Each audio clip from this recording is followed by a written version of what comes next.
In here, get them right outside the doorway.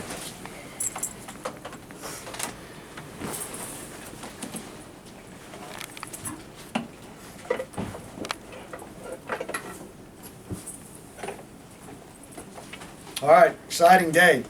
You know, this is a really special day for that group out there, those seniors and the juniors that are out there. I mean, it's the next step in the process for them to reach their dreams and goals, and it's one of the things that we talked about when we recruited these kids is you know, I want to have a hand in helping them reach their dreams and goals, and hopefully each one of them did well enough today to do that. What's kind of been your role in helping these guys along since the end of the season? Well, you know, most of them, it's just on the phone because they scatter all over wherever their agents take them to work out. So most of them are working out in different places around the country. They get in here just a couple of days ago, get back together, they throw together, do all the things that they're going to do. And really it's just support, anything they need, questions. You know, I can't tell you how many of them, I want the ceiling is the roof t-shirt, you know, when can you send me that? I mean, it's those kind of things. Did you notice anything different about Mitch out there today compared to when he was here several months ago playing? No, he's still the same guy. He's the same guy he was when he walked on this campus, actually. I mean, he just very down to earth, very humble, and you know, people make a big deal about, you know, I mean, because we talked after the combine, wow, you really threw it well. And he called, and we talked, and he's like, I just threw it like I always throw it. I mean, I didn't, you know. I don't think he feels like he's got to do anything special. I mean, he just goes out there and does what he does, and if he does that, it's good enough. When did you realize that this sort of thing, like the whole spectacle and possibility of being a top 5, top 10 pick was probably about middle of the season. About middle of the season, you know, you know, I mean, he was way up there in the stats across the country, and you know, we had everybody healthy at the time, and we were doing well, so. It just, from there, it really took off. You know, he's getting a lot of questions about, if you're so good, how come you couldn't beat out Mark Weiss? Yep. How would you want him to answer that, and how would you answer that? You know, I want him to be honest. I want him to say whatever he feels in that situation. I mean, because his question or his answer will probably be different from mine. I mean, I would imagine that he believes that he should have been the starter. And I would be disappointed if he doesn't feel that way. I mean, because he's a competitor. You know, for me to answer the question, it's you know, we had pretty good chemistry with the quarterback. He was hey Des. He was you know, he did a great job of leading. The team was things were going well, and I didn't want to shake that up. You know, and so I thought I did what was best for the football team.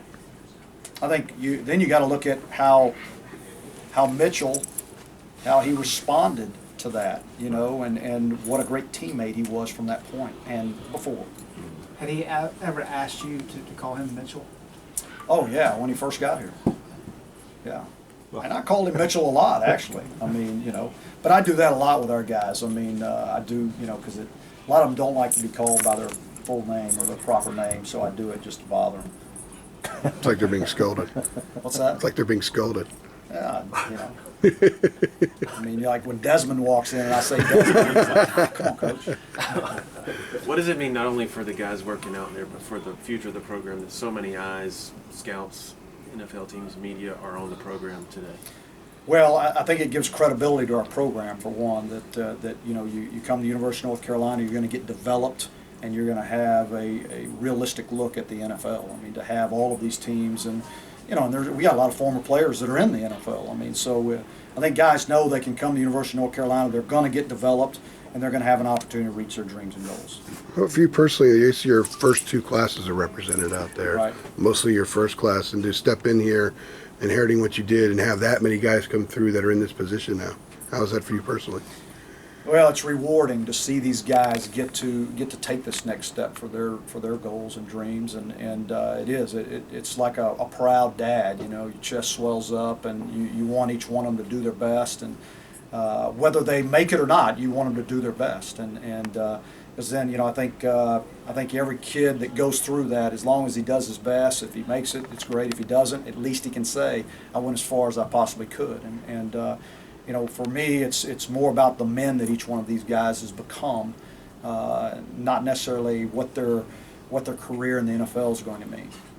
Ryan's obviously had to answer the height question all throughout sort of his career, and do you think there's any sort of difference between having to overcome that in the NFL versus college, or do you think it's? I think he's been having to overcome that his whole life. I mean, that's just the way it is. I want a steak dinner off his measurement at the combine off of him. So, I've been telling him that since he's been here, that that's what it was going to be. And, he still doesn't believe that. And that's the thing about Ryan, I mean, if all you got to do is tell him he can't, and he's that kid that's going to, okay, you just sit back and I'll show you.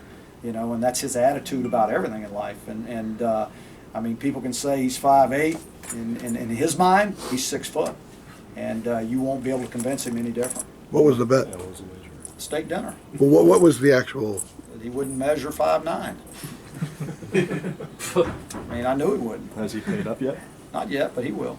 Coach, can you comment on Elijah Hood and T.J. Logan and how they've been able to complement each other, throughout their years here You at bet. Carolina? Well, first of all, when we got here, we talked about we're gonna win at Carolina with in-state guys, and those are two of the biggest recruits in the state at their time coming out, and for both of those guys to believe in what we were doing here and come to the University of North Carolina was huge for us, and then to develop them into what they've become today is a pretty proud moment. Both of those guys, very, very unselfish kids, didn't care who got the carries, didn't matter, all they wanted to do was win, became good friends in that room. Larry Porter did a great job with that room, and not only them, but Chris Francis. I mean, you throw him in there, 3 guys from the area. And, they played off each other. They knew there was only one football, and you had receivers out there that wanted it too. And I think the culture that we created was that it was all about the team, and I think both those guys were the epitome of that. Do you think that will help them on the NFL level, knowing that most teams in the league are going to this 2 running back system or whatnot? And I think they'll so. already be prepared for that? I think they'll be prepared for it. I think, I don't know what the average is that you carry a football in the NFL, but I'm going to say it's probably less than 20 carries a game, and so I think, for them, I can tell you their bodies aren't beat up. So it's the same thing Gio and I talk about all the time about longevity at that level, and it's about how long can you play. I mean, because it's your career, and so I think both these guys will come out of here healthy and be able to take some hits. Coach, Larry, in this setting, Coach, what do you think was most important for Mitchell to demonstrate, and do you think he achieved that? I think more than anything today was watching what he did in between throws and what he did before he was throwing, and how he interacts with his teammates, because those are all the little details, the it factors that I think that a good quarterback has. I mean, everybody knows he can throw the football. You can turn on the tape and see he throws it, and he throws it great. It's all the intangibles. I mean, if I'm one of these teams that's interested in me, I'm going to dinner with him. I'm not just spending a 15-minute interview with him at the combine. I'm going to see if he's going to be the face of my organization, and I'm going to invest millions of dollars in him. I'm going to get to know him, and I'm going to know him well, and that's what he does best. Larry, this may be like asking you to pick your favorite child, but who, outside of these guys, who's one guy who is kind of like an off-the-radar person who could surprise people at the next level?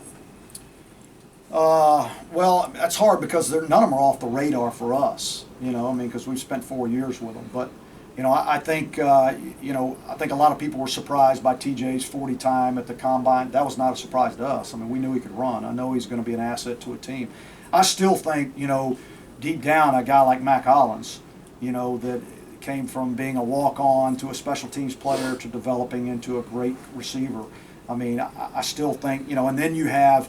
He has the collarbone break in the middle of the season, so his season's over with, and then he gets ready for the combine, and he pulls his quad at the combine. It's like my first message to him right after that was, look, there's nothing that's ever been easy for you in football. So what's different now? You're going to have to fight and scratch and claw to prove yourself just like you have your whole life. And that's what he does best. I mean, is overcoming adversity. So I think he's the guy that I'm really looking forward to seeing get healthy so that he can show what he can do. Let's take one more. How much of a challenge do you think Mitchell has going from a spread system here to a pro-style offense, so to speak? What kind of I think one, there's a lot of different spreads systems. Okay, our spread system, he's had full field reads, half field reads. He's gone through route progressions, reading coverage changes, routes changing, all those things. So I don't think the the football part of it, there will be anything for him to learn. I mean, the route concepts we run are same route concepts people run in the NFL. The thing that will be the change for him is, in what we do with our tempo and no huddle, we're trying to reduce verbiage as much as possible. All he's communicating usually is to the offensive line, and we try to condense it where it's as short as possible. Now you go into that level, and you're calling out every single receiver, running back, offensive line protect. You're calling it all out in a play. If you guys have ever heard an NFL play, I mean, it might be 7, 8, 9, 10 words long. So getting that from the sideline or the helmet to his teammates will be the biggest learning curve, I think, for him. And I know he's done a lot of practicing of that in the last 2 months, because he told me they put him on headsets. He's having to communicate that back to him, all those things from a different room. So he's working on that. All right, thanks, Coach. All right, thank you all.